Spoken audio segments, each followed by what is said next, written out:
Olá, pessoal. Meu nome é José Felipe Vitor Machado e eu sou colaborador da Sociedade Brasileira de História da Psicologia, SBHP. Como foi prometido no primeiro vídeo, cujo link vocês encontram na descrição, hoje damos continuidade ao nosso novo projeto, Papeando com a História da Psicologia. Para esse segundo vídeo, temos a honra de contar com a participação do professor Hildeberto Vieira Martins, para conversarmos sobre as práticas e saberes étnico-raciais da psicologia. Hildeberto é mestre pela Universidade do Estado do Rio de Janeiro, doutor pela Universidade de São Paulo e é professor da Universidade Federal Fluminense em Rio das Ostras. Com atuação em temas voltados para a história da psicologia, o negro, a questão racial e a psicologia social. Também é membro atual da diretoria da Sociedade Brasileira de História da Psicologia.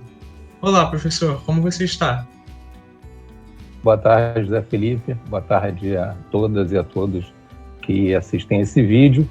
Inicialmente, agradecer o convite da Sociedade Brasileira de História da Psicologia e vamos falar um pouco sobre a questão da articulação entre a psicologia e as questões étnico-raciais no Brasil.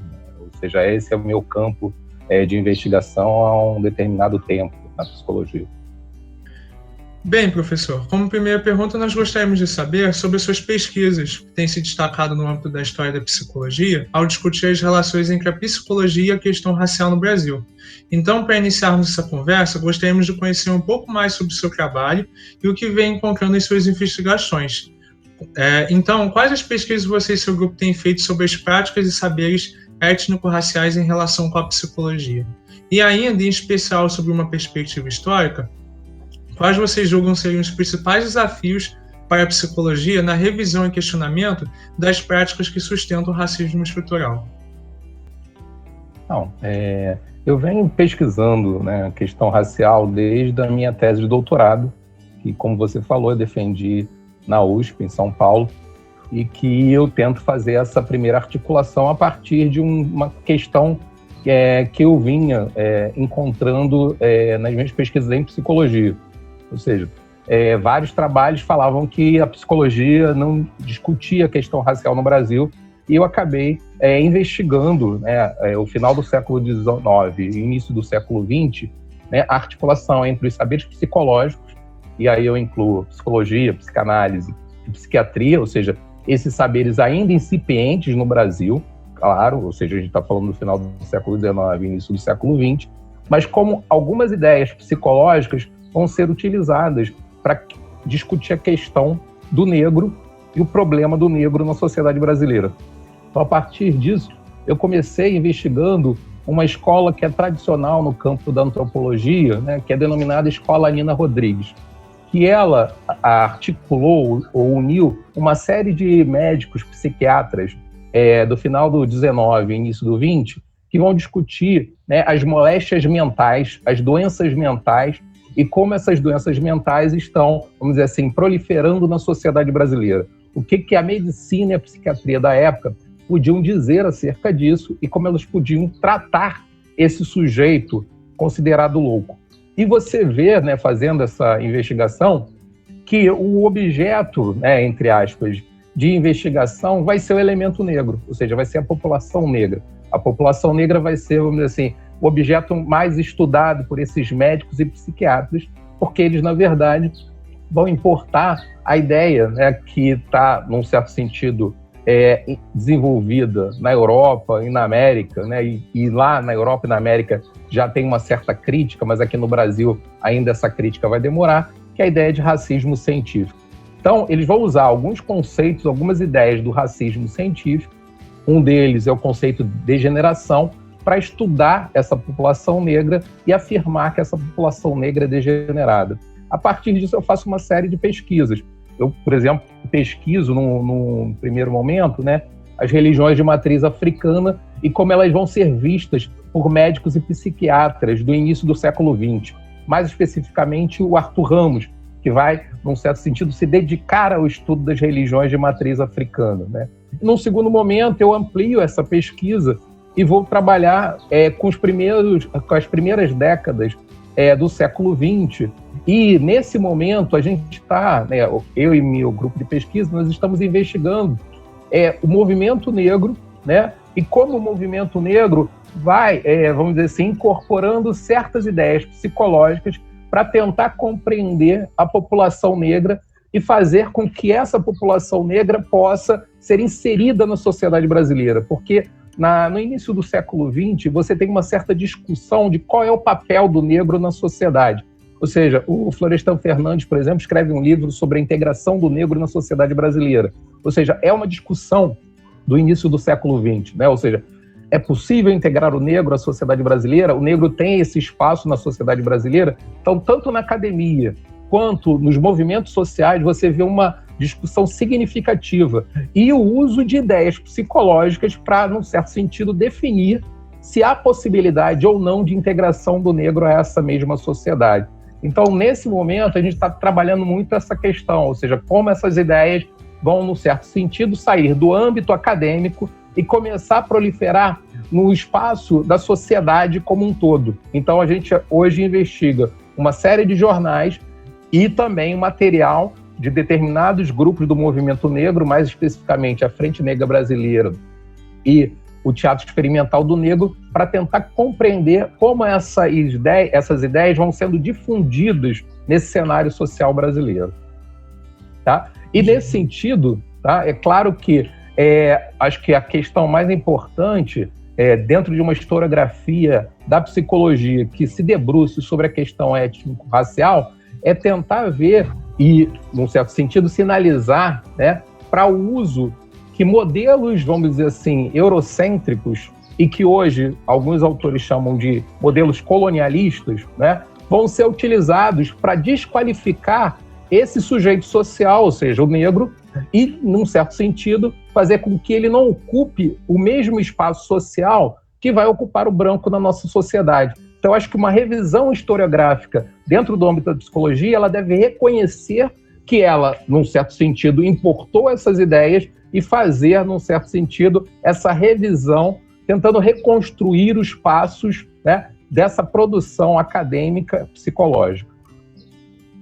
Bem, Hilde, então, nossa segunda pergunta seria que, atualmente, muito se debate sobre a importância da decolonização da produção de conhecimento, não apenas na psicologia, mas no âmbito acadêmico e científico como um todo. Contudo, nossa formação ainda pode ser considerada permeada por teorias eurocêntricas, baseadas em um padrão de realidade que pode não estar contemplado de forma efetiva a diversidade cultural brasileira. Esse tema abrange um amplo contexto, onde a discussão étnico-racial também encontra lugar. É comum, por exemplo, que haja questionamentos do por que não estudarmos mais autores e autores negros durante nossa formação, ou mesmo virem à tona discussões sobre o quanto a psicologia pode estar lidando de forma efetiva ou não com o impacto do racismo sobre a subjetividade. De que forma você considera que a discussão historiográfica em psicologia poderia contribuir para uma leitura e para pensar possíveis mudanças nessa conjectura? Então, essa discussão, ou seja, essa discussão decolonial, é uma discussão bastante recente, não só no Brasil, mas no mundo como um todo. Se a gente for analisar, os primeiros trabalhos são da década de 80, meados da década de 80 e início da década de 90, né, muito por conta de uma série de debates sobre o papel, né, das ciências produzidas na Europa. Então, na verdade, você tem uma discussão epistemológica, né, que alguns até vão denominar como um epistemicídio, né, ou seja, formas de dominação que vão, num certo sentido, produzir a eliminação ou exclusão de outros modos de pensar, de fazer, né? E aí o Maldonado Torres, por exemplo, que é um pensador latino-americano, ele vai, num certo sentido, desenvolver isso, essa discussão. Mas aqui no Brasil, ou seja, essa é uma discussão ainda bastante recente, né? Então a gente tem que levar em consideração que a questão decolonial, ou seja, pelo menos no campo epistemológico, é uma discussão recente, ou seja, não é uma discussão recente no campo político, porque, na verdade, desde a década de 40, você tem uma discussão, né, sobre os efeitos do colonialismo, né, e que vai, num certo sentido, redundar na independência de várias colônias, né, da África e da Ásia. Então, você tem uma certa divisão entre um debate, vamos dizer assim, político e um debate mais epistemológico. Não que os dois estejam separados, mas a gente pode fazer essa separação didática, né? E aqui no Brasil isso ainda é mais recente ainda. E agora, felizmente, está começando a ser incorporado ao debate no âmbito da psicologia, né? Ou seja, esse é um debate que, vamos dizer assim, tem mais estrada, tem mais tempo, né? Tanto na história quanto na antropologia, mas na psicologia ainda está começando a ser pensado. E é claro que isso tem um impacto também na forma como a gente viu e vê a formação do psicólogo, né? Ou seja, como as nossas universidades, como as nossas faculdades, num certo sentido, vão desconsiderar, né, temas outros que não os temas, vamos dizer, clássicos das ciências ditas europeias ou americanas. Ou seja, a gente também não pode ignorar, e aí eu pego, por exemplo, o campo da psicologia social, que até a década de 70 no Brasil vai ser bastante influenciado no Brasil pela psicologia social americana, né? Até haver uma certa crítica a esse modelo de uma psicologia social americana, que alguns vão chamar de uma psicologia social individualista, né? E a partir, vamos dizer, de Silvia Elane, Vanderlei Codo, né, e outros autores, você começa a fazer uma crítica a essa psicologia social, e aí você começa, num certo sentido, a rever, né, vamos dizer assim, os parâmetros epistemológicos dessa mesma psicologia social. Isso só para a gente pegar o exemplo da psicologia social. E, dentro do âmbito da questão das relações raciais, isso ainda é mais recente ainda. Então, hoje você vê determinados cursos, determinados autores sinalizando para, vamos dizer assim, o vazio, o esquecimento de determinados autores negros, psicólogos, psicanalistas e psiquiatras negros, e o seu papel dentro de uma formação ou de um debate, né, sobre a psicologia e seu papel dentro da discussão racial. Então a gente tem, vamos dizer assim, uma série de fatores que vão determinar que isso ainda seja uma discussão recente, né? Eu vou pegar um exemplo, né? Se você pegar, por exemplo, o trabalho da Virginia Leone Bicudo, que é um trabalho sobre as relações raciais, né, produzido na década de 40, e que só vai ser relançado em 2010, e vai ser relançado não pela psicologia, mas pelas ciências sociais, né? O livro, ou a dissertação de mestrado dela, né? Então, só em 2010 há um certo resgate da obra de Virginia Leone Bicudo, né? Outro exemplo, a Neuza Santos, ou seja, a Neuza Santos também defende a sua dissertação de mestrado, e essa dissertação de mestrado vira um livro no início dos anos 80, né? Mas ela também vai ser somente resgatada, né, nos anos 2000 por um certo campo da psicologia. E, curiosamente, esse campo é o campo historiográfico, né? Ou seja, são esses historiadores, né, da psicologia que vão começar a resgatar, né, esses autores na tentativa de sinalizar que há uma produção científica, ou há pelo menos uma certa produção científica que discute no âmbito da psicologia a questão racial. Mas, por outro lado, a gente não pode ignorar, por isso que eu falo que são vários fatores, que tanto a Virginia Bicudo quanto a Neuza Santos produziram muito pouco, se a gente for pensar no debate étnico-racial, ou seja, tanto a Virginia quanto a Neuza vão produzir trabalhos muito mais no âmbito da psicanálise e do seu fazer psicanalítico do que a relação da psicanálise com a questão étnico-racial, né? Ou seja, por exemplo, o livro que a Virginia Bicudo lança, publica em vida, né, que é O Nosso Mundo Mental, é um livro da década de 50, é um livro sobre psicanálise, e, na verdade, sobre psicanálise e infância. Então, as discussões, né, também, vamos dizer assim, carecem, vamos dizer assim, de uma maior produção de intelectuais negros, intelectuais psicólogos que se debrucem sobre a questão étnico-racial e o seu impacto na vida social da população negra. Então, eu acho que existem vários fatores, a gente não pode ignorar isso. Essa produção, ou seja, intelectuais negros se preocupando com esse debate, vão ser também, vamos dizer assim, uma tarefa mais recente, mais atual no Brasil. Estou falando, né, eu estou me restringindo ao âmbito brasileiro. E é importante que essa revisão historiográfica resgate esses trabalhos, né? Ou seja, é fundamental que a gente reveja os trabalhos, tanto de Virginia quanto de Neuza, para entender, né, qual foi o contexto histórico-social que fez com que tão poucos trabalhos dessas duas grandes pesquisadoras ficassem restritos a poucos trabalhos no âmbito da relação da psicologia com a questão étnico-racial. Então a gente tem uma série de fatores que vão, de fato, impedir que a gente tenha um maior debate de intelectuais negros dentro do cenário acadêmico e, consequentemente, vamos dizer assim, dessa difusão desse conhecimento. E, por outro lado, como você mesmo falou, José Felipe, tem a questão do racismo estrutural, ou seja, é claro que se você forma esses profissionais acadêmicos, né, em universidades brasileiras, europeias e americanas, onde o debate epistemológico ainda é um debate eurocêntrico, é claro que esses autores vão estar reproduzindo no solo brasileiro discussões que são eurocêntricas, que são, vamos dizer assim, distantes da realidade social brasileira. Mas, pegando outro autor, né, e aí, por isso que eu estou falando que a importância da historiografia, pegando outro autor brasileiro, Alberto Guerreiro Ramos, ele, na década de 50, vai fazer uma certa análise crítica da sociedade brasileira e vai fazer essa análise crítica pegando a questão étnico-racial e a importância da questão étnico-racial para a formação do intelectual brasileiro. Então você tem, por exemplo, Alberto Guerreiro Ramos, que é pouco lido e pouco estudado dentro do âmbito da psicologia.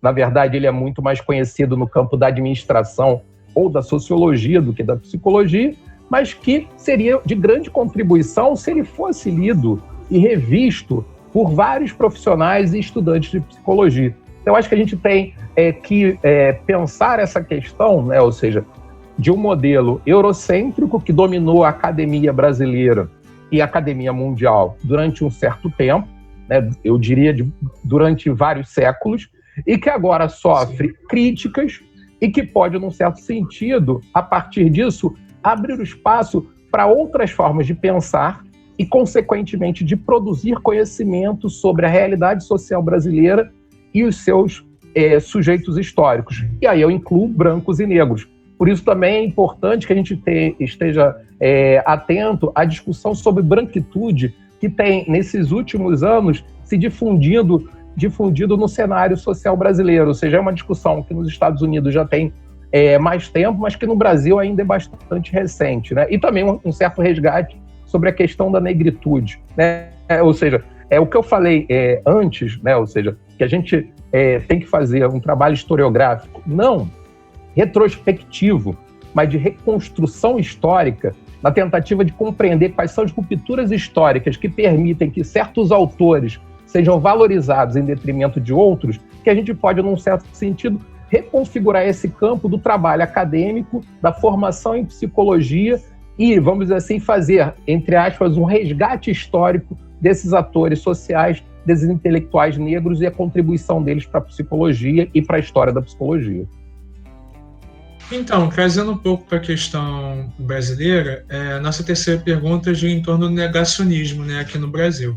Já há um tempo se dissemina, né, esse discurso negacionista em relação ao racismo no país. É um lugar comum que certos grupos políticos e sociais neguem a existência ou agravamento do racismo no Brasil, o que vai na contramão de dados de estudos e pesquisas.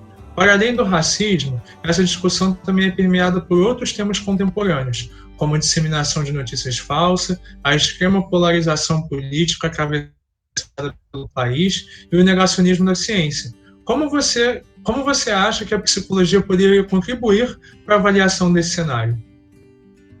Então, mais uma vez, eu acho que é importante a contribuição de uma história da psicologia, de uma historiografia das ciências e da produção de conhecimento. É curioso, né, essa pergunta, porque assim, no passado, vamos dizer assim, a gente vivia a era da certeza da raça.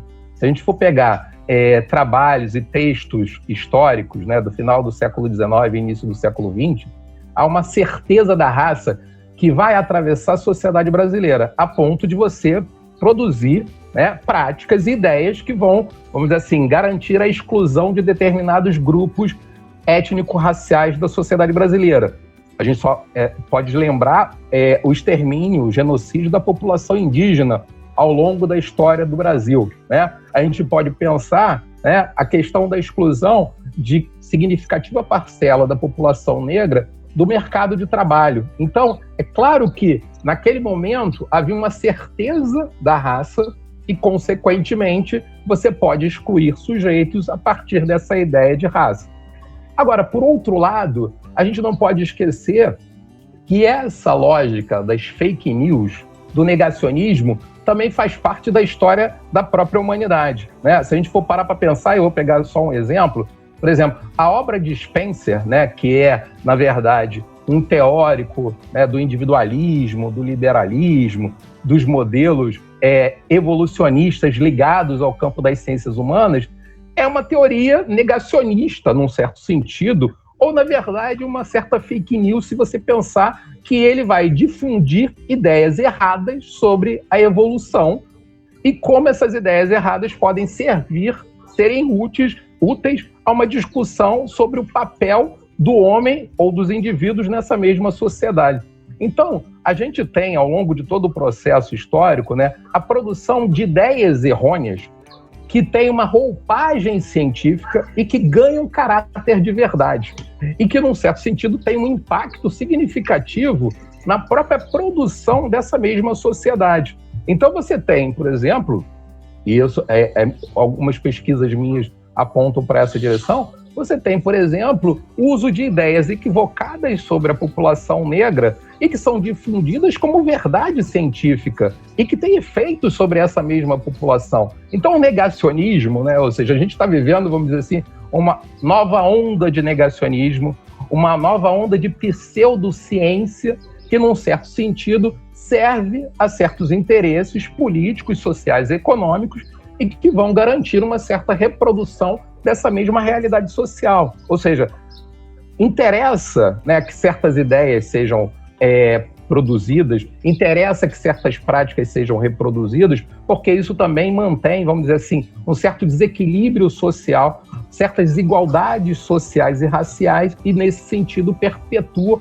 uma certa visão de sociedade, né? A gente não pode ignorar que a gente sempre tem uma disputa de narrativas que vão, num certo sentido, garantir determinado lugar social de privilégio para uns em detrimento de outros.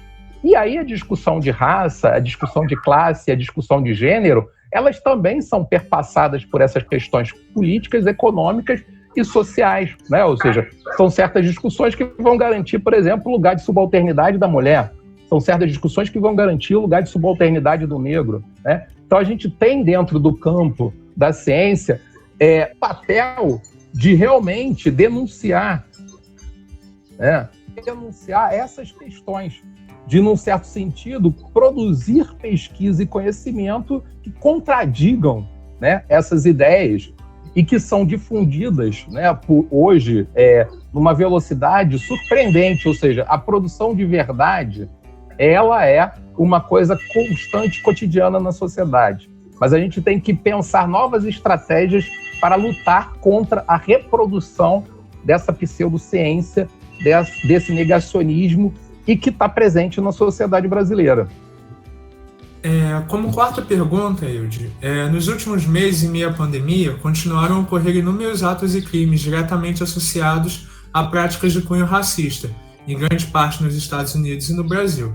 Devido à mediatização desses acontecimentos, manifestações ocorreram em diferentes países, ecoando as palavras do Black Lives Matter e exigindo o fim das práticas discriminatórias e violadoras dos direitos. De que forma esses acontecimentos podem impactar a prática da produção de conhecimento na psicologia?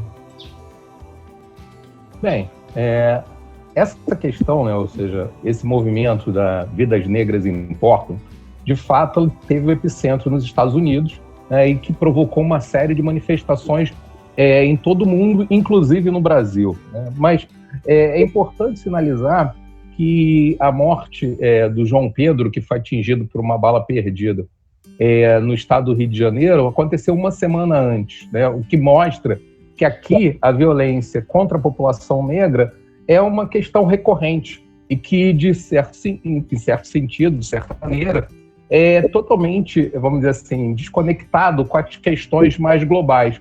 Porque aqui, vamos dizer que a violência contra a população negra é uma violência sistêmica, né? E eu acho que ela também tem uma característica própria, que acaba, vamos dizer assim, impactando na forma de manifestação que a população negra tem em torno dessas mortes. Ou seja, se nos Estados Unidos a questão é muito racializada, ou seja, lá existe uma população negra que é minoritária em comparação à população branca, e logo qualquer violência contra uma pessoa negra, né, ganha uma conotação racial forte. Aqui no Brasil, que, segundo as últimas pesquisas do censo, tem uma população negra que é maior do que a população branca, não tem o mesmo impacto. E por quê? Acredito, isso não é só uma teoria minha, na verdade existem vários pesquisadores que seguem essa linha, é que aqui no Brasil a gente marca a questão racial muito mais pela conotação de cor do que de raça. E, consequentemente, as cores no Brasil, elas parecem diluir um pouco essa visibilidade da violência policial ou a violência social contra a população negra. Então, isso tem um menor impacto. Por isso que eu sinalizei que a morte do João Pedro acontece uma semana antes da morte do George Floyd, né? E não teve o mesmo impacto midiático no Brasil que teve, por exemplo, a morte de George Floyd, que teve essa conotação internacional, porque os Estados Unidos, historicamente, também tem, vamos dizer assim, uma forma de denunciar o racismo sempre que acontece algum tipo de violência policial contra a população negra. Eu acho que a gente ainda está avançando um pouco nessa, vamos dizer, essa forma de compreender o que a questão racial tem a ver com a violência policial, com a violência social. E eu acho que esse é um campo fundamental para a psicologia. Vou dar um exemplo. Os estudos, tanto da Virginia Bicudo quanto da Neuza Santo, elas vão falar de uma certa violência simbólica, né? Ou seja, elas vão trabalhar com uma dimensão dessa violência que seria uma dimensão simbólica. Mas isso demonstra muito nitidamente que isso é uma questão que a psicologia, os saberes psicológicos podem, num certo sentido, se debruçar e construir, vamos dizer assim, uma ferramenta, uma discussão que seja importante para a gente compreender como o racismo, né, é compreendido, difundido, né, e pensado na sociedade brasileira. Então, eu acho que a psicologia ela pode contribuir para essa discussão da relação entre violência simbólica e física e a questão racial. E como a questão racial é pensada na sociedade brasileira, porque eu acho que a questão racial ela tem uma conotação, ou, na verdade, ela ganha uma certa dimensão diferente do que ela ganha, por exemplo, na sociedade americana ou nas comunidades europeias, né? A gente sabe que, na verdade, a violência policial e a violência contra a população negra é uma coisa somente que acontece no Brasil. E, na verdade, ela tem, como diz o Silvio Almeida, um caráter estrutural. Então, existe aí um certo racismo que estrutura uma série de maneiras de pensar e agir na sociedade ocidental moderna. E não é só o Silvio Almeida que sinaliza isso, né? Ou seja, uma série de outros autores antes dele já sinalizavam para essa questão do aspecto estrutural, né, da categoria raça como, vamos dizer assim, um provocador, né, de ideias e práticas. Então, eu acho que é importante que a psicologia, e mais especificamente a historiografia da psicologia, se dedique a compreender como isso vai sendo produzido na sociedade brasileira, porque eu acho que a sociedade brasileira lida com essa questão de uma maneira que é bastante singular ainda. Então, Hilde, ainda nesse tema, como você vê a mobilização no Brasil influenciada por esse contexto dos Estados Unidos? Isto é, nas ruas e nas redes sociais, houve as vozes alertando por antirracismo ter entrado em pauta com força apenas depois do levante do George Floyd nos Estados Unidos, e a despeito de termos no Brasil diversos casos que, por sua vez, não alcançam a mídia. Como você percebe isso? Então, como eu, né, José Felipe, como eu havia falado anteriormente, eu acho que, de fato, aqui no Brasil, essa questão, ou seja, de práticas antirracistas, de uma certa discussão sobre a violência voltada para a população negra, ainda é feita de maneira bastante aleatória, ou seja, não há uma certa consistência, historicamente falando, né, de denúncia sobre as formas de violência contra essa parcela da população. Ou seja, o que você tem aqui são, vamos dizer assim, ações pontuais que não necessariamente ganham a repercussão midiática que deveriam, porque há, e alguns autores falam disso, uma certa banalização da violência na sociedade brasileira, e não só violência voltada para a população negra. Se a gente pensar que o feminicídio, por exemplo, ganhou importância e impacto, né, nos debates na sociedade brasileira recentemente, né, e que a violência contra a mulher também já é uma questão bastante antiga na sociedade brasileira, a gente vê como a sociedade brasileira ainda lida mal, né, com a questão da violência, e como a sociedade brasileira, e eu estou falando sociedade brasileira, eu estou falando tanto os meios acadêmicos, quanto a imprensa, quanto os meios jurídicos, tá, e políticos, como a violência, na verdade, ainda é uma questão de menor valor para o debate na sociedade brasileira.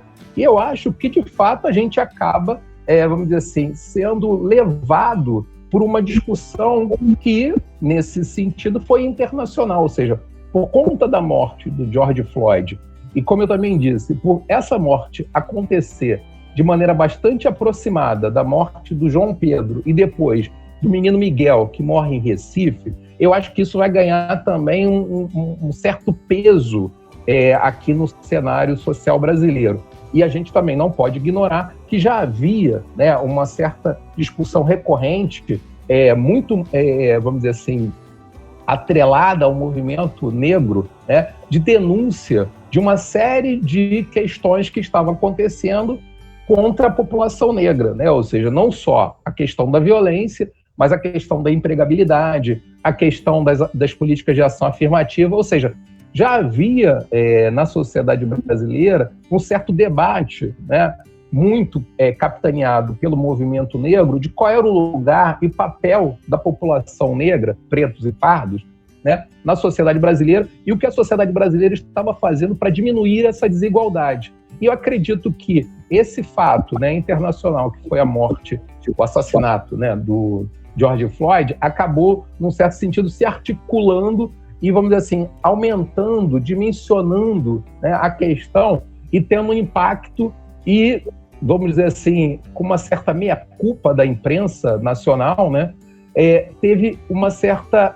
ganhou uma maior importância no debate, né, a ponto de todos os jornais, né, começarem a discutir qual era o seu papel na reprodução do racismo e qual era o seu papel numa luta antirracista na sociedade brasileira, né? A ponto disso virar tema em, vamos dizer assim, em canais de esporte, canais de política e canais de vamos dizer assim, vespertinos cotidianos da sociedade brasileira. Então, acho que isso também vai, num certo sentido, favorecer que a gente possa discutir isso. Mas eu acho que eu torno a repetir, eu acho que a gente tem uma discussão que tem que ser, vamos dizer assim, mais bem elaborada, que é como nós compreendemos como essa violência impacta aquilo que a gente chama de população negra no Brasil, né? Ou seja, pretos e pardos. Ou seja, como essa questão vai sendo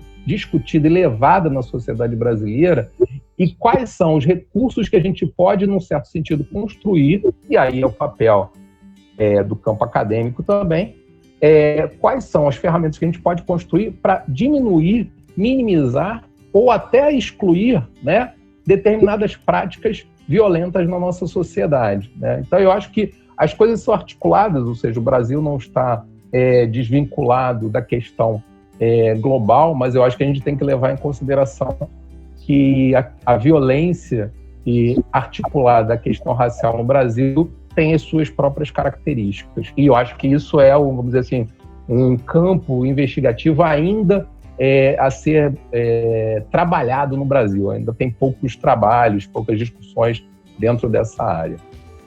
Então, Wilde, tocando nessa questão da violência, entrando em contato com a sua produção acadêmica, a gente verificou que você já conduziu algumas pesquisas sobre a violência direcionada às minorias sexuais. Portanto, nós gostaríamos de saber se o tema ainda faz parte ou ressoa no escopo das suas atuais pesquisas, e se sim, de que modo ele vem sendo abordado.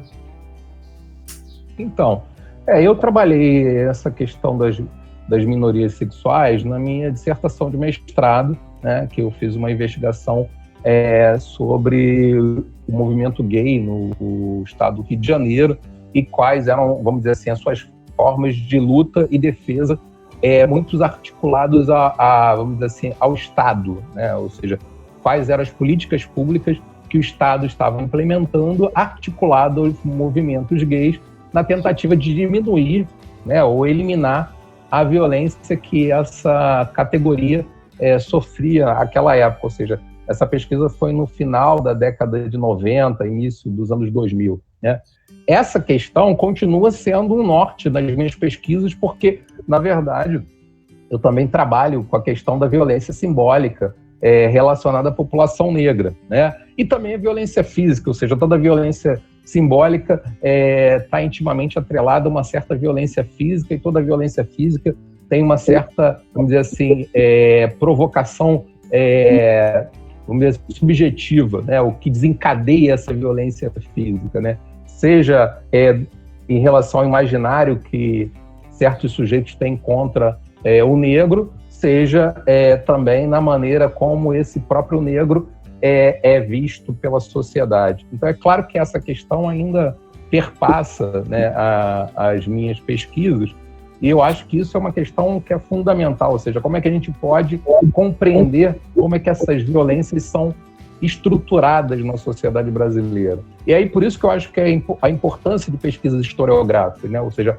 compreender um pouco como você vai construindo a ideia de subalternidade, né, na sociedade brasileira. Eu, quando comecei a fazer as pesquisas sobre articulação entre saberes psicológicos e questão racial, eu me interessei muito em compreender as formas de dominação e subalternização produzidas na sociedade brasileira. Ou seja, como a sociedade brasileira estabelece lógicas hierarquizantes e, consequentemente, lógicas que assujeitam o outro em detrimento de determinados sujeitos, né? Ou seja, essa lógica clássica dentro da psicologia, né, a relação eu e o outro, eu tentei compreender a partir dessa relação dominação, subalternização e, consequentemente, qual é, vamos dizer assim, o caráter de violência que subjaz a esse próprio processo. Ou seja, sempre tem vamos dizer assim, uma certa conotação de violência simbólica ou física nessas relações.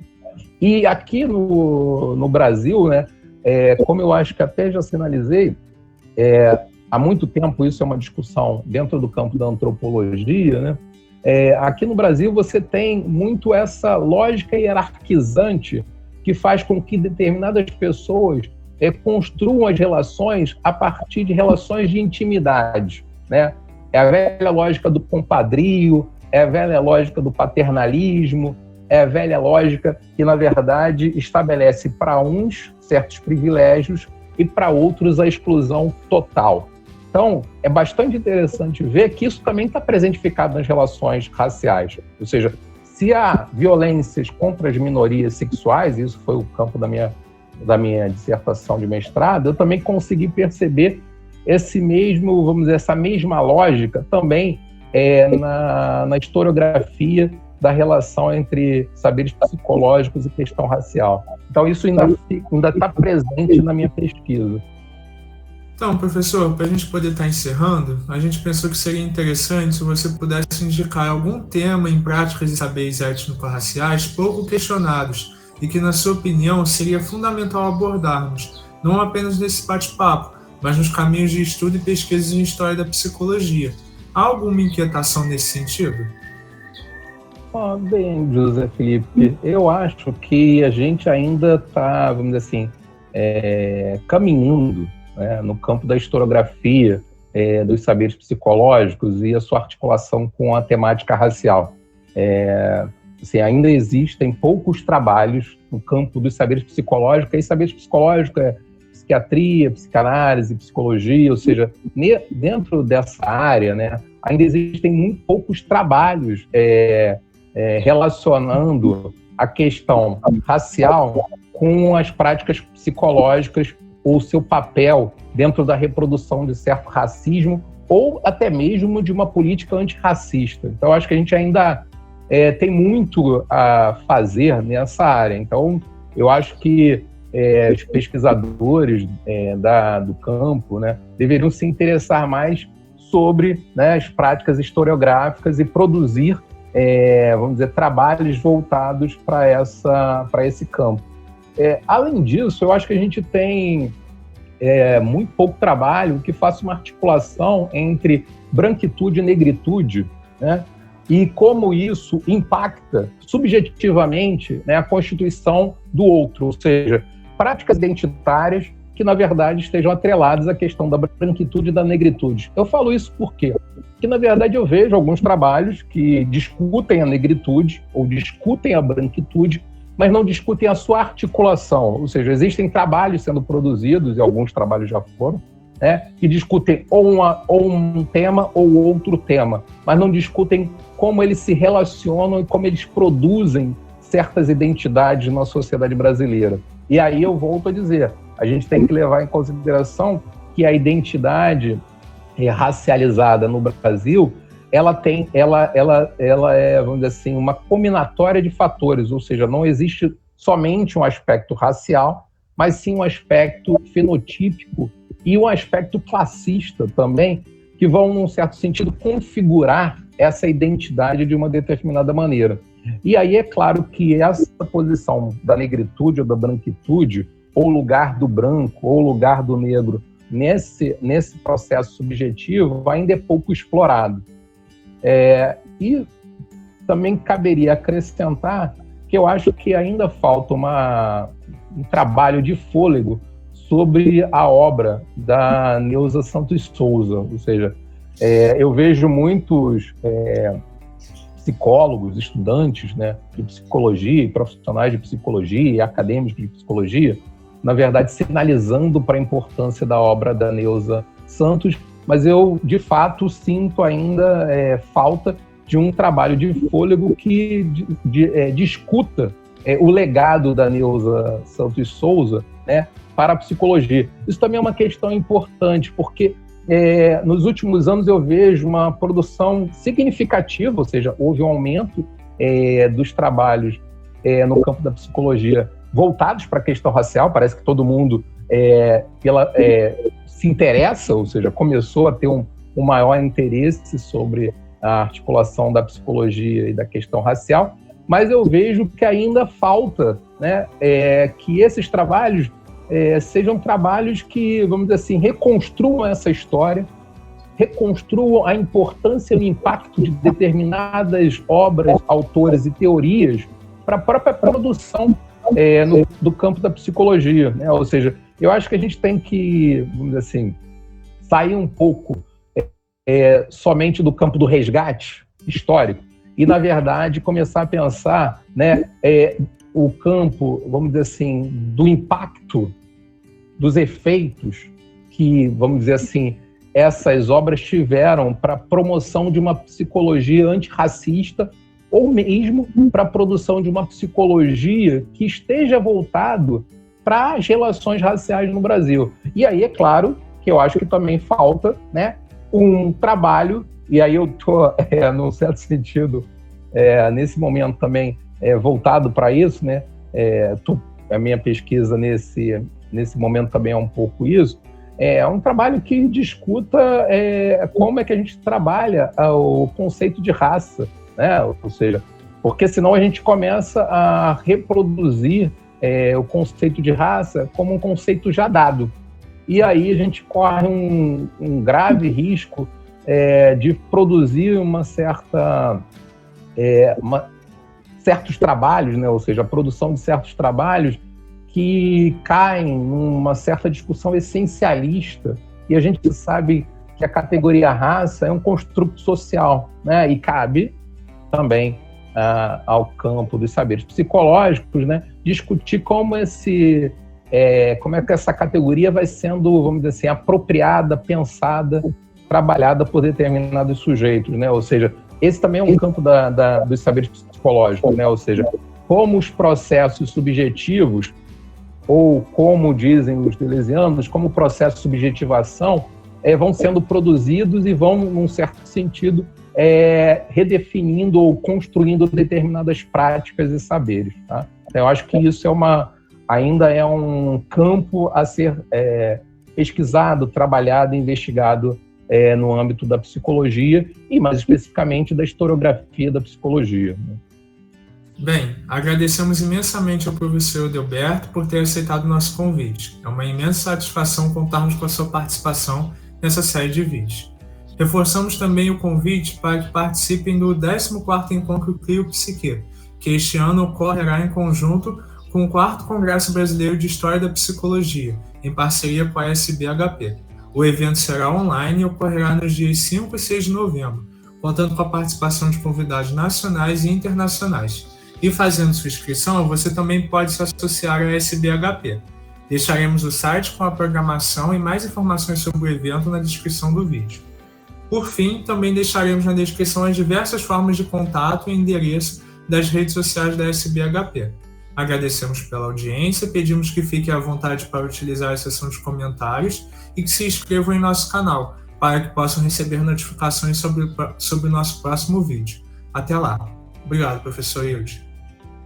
Eu que agradeço e agradeço mais uma vez o convite da Sociedade Brasileira de História da Psicologia, né? E como você mesmo falou, né, José Felipe, tanto a Sociedade Brasileira de História da Psicologia quanto o Clio Psique são entidades que vêm produzindo, né, um material vastíssimo sobre historiografia da psicologia, e eu sugiro que os seguidores acompanhem também esses canais, porque lá tem um material bastante significativo sobre esse debate. Tá? Obrigado.